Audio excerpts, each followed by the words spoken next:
Hey everybody, welcome back to No Jumper News. It's Adam22. Let's get right into these stories. So first things first, Kodak Black's producer and longtime friend has responded to Latto's claims that an unnamed rapper on her album made sexual advances towards her. Latto released her new album 777 on Friday, which includes collaborations with several artists, 21 Savage, Lil Wayne, Childish Gambino, amongst others. In a recent interview with Big Boy, Latto alleged that she had trouble dealing with one of the artists featured on her album. It's a feature on my album that was difficult to clear. They trying to drop they nuts on me because I won't respond to a DM, she said. We think like, oh well, that just comes with the game being a female rapper. No, it shouldn't though. You know you ain't doing that to your fellow male rappers. After her claims went viral, Kodak took to Twitter on Tuesday to dead the rumors that he was Latto's difficult collaborator, saying, "That mulatto girl is not talking about me, homie. I see y'all steady reaching. LOL. Shorty ain't even say a name on that shit. I don't know what the fuck y'all trying to make a wear that jacket. I'm too fly for that shit, homie." Following his statement, Latto spoke to the Breakfast Club and admitted that she did not intend for her comment to go viral. "My intention was not to make this a whole thing," she explained. "I was just looking at it as I'm a new female rapper in the game. I wish somebody could have gave me some insight about how this stuff really goes. You hear oh, female rappers have it harder, but I really wanted to give a little insight as to what specifically makes it harder for a female rapper. I didn't want it to distract from the music or anything, so I kind of wish, in a way, I didn't say that." In the latest development, a producer for Kodak and other artists responded to Latto's claims, leaving many fans confused whether the rapper in question really is Kodak. "Let me fill you in on what this bullshit with Latto is all about," he said.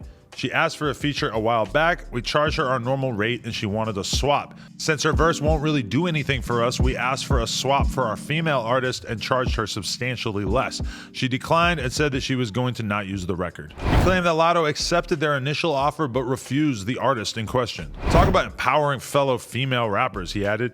"Now she's on some bullshit that she was made uncomfortable and holding up your album. I know you're not talking about us. You were on your diva shit when no one is getting in your car playing your records. Your whole album had legal issues. I'm on the email chain. Stop trying to pull this fictitious fueled empathy card for sales. DMs us nonstop asking for a feature and then makes it seem like we're pressed. Ain't gonna let you lie on us like that for sympathy.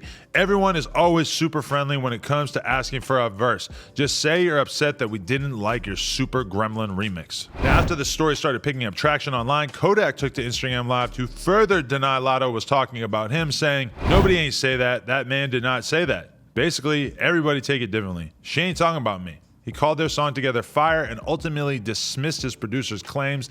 "I ain't tripping.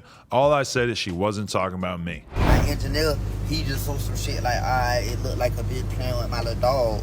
So that's why he jumped on there man, because he know what it is, dog. You know what I'm saying? That's it. Everybody respond to shit different. See, I responded to that shit man, you know what? She ain't talking about me, boom, boom. I kept them cordial.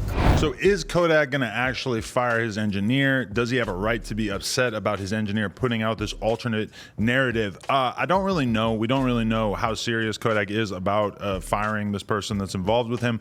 But I do know that I think Latto was definitely trying to engineer a pity party. So I agree with that side of things, that narrative that he put out there. Now there's a chance that he might be saying too much.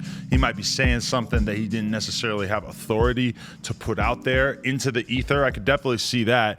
But the whole thing with Latto saying, a rapper that I was going to do a song with, they wanted to sleep with me or whatever. It's guess what? The average loser rapper, not that she's a loser or anything, but the average smaller rapper, when they approach a bigger rapper, it's a financial transaction, always. And so when I see the Latto situation going down, and I even entertain the possibility that Kodak might have been holding out for some nookie before he did the song with her, it's okay, that basically to me means that Kodak wants to pay for pussy without actually paying for pussy, if he's gonna give you a verse that might be worth $100,000 and he's not actually asking for the money, he's basically acknowledging that he thinks that having intercourse with you is a $100,000 proposition, which is it? I don't know. It's not really for me to say, but I also don't think there's anything wrong with selling pussy. So, it would be nice if Latto were able to try to make these moves in her career without rappers allegedly trying to use sex as part of the bargaining